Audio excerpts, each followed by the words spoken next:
Hi there, I'm Karina, one of the RVTs here at Allendale Veterinary Hospital. In this video, we will be going over the post-op care instructions for your cat or dog that stayed here for a spay or neuter procedure.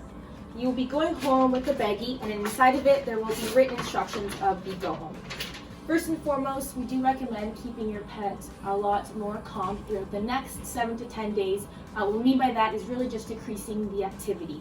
So not really jumping around, rough housing, running, things like that. So ideally it will just be leash walks for the next week.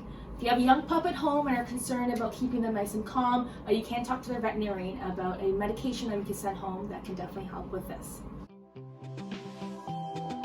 Next we'll be going over incision care. So we always recommend taking a good look at that incision when you get home so you know what fresh and healthy looks like. And then do take a peek at it a couple times a day throughout the week so you can definitely see how things are healing. What we want to watch out for is any bleeding or discharge coming from the site. Do let us know about that right away. But do know a little swelling, a little redness is nothing to be concerned about. These sutures are placed just below the skin, so they will dissolve on their own, so you don't have to worry about getting anything removed later on in the future. Next, you want to keep the incision nice and clean and dry. If it's staying clean and dry, great, no maintenance to you. But if it were to get dirty by any means, then go ahead and use some warm water in a cloth and then pat it dry.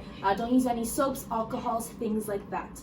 And if it is winter time, try your best to keep it dry as well with the snow.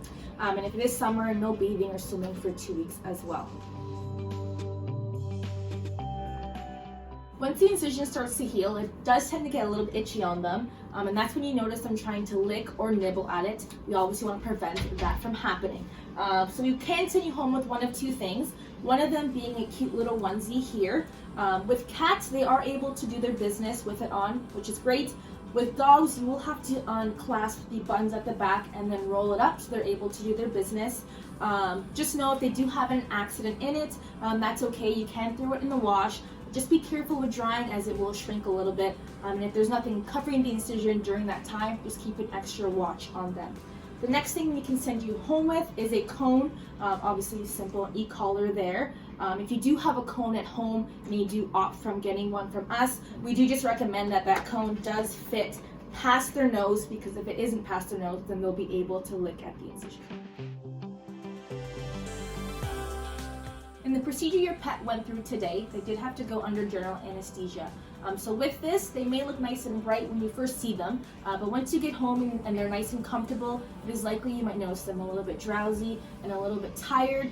Don't be concerned with that at all. Just do watch them around stairs, couches, things like that. You are able to offer them dinner this evening, but we always recommend giving them a half amount. That is because their appetite sometimes is decreased and we don't want them eating too much and feeling nauseous. For both of these things, both their drowsiness and their appetite, it should definitely go back to normal the following morning, early afternoon. Finally, your pet will go home with some sort of medication. The technician will go over it with you, but you know, again, it will be in the baggie. There will be a label on the medication that just tells you the exact regime. If you have any questions after watching this video, please give us a call. Don't hesitate to do so. And that's it. Thanks, guys.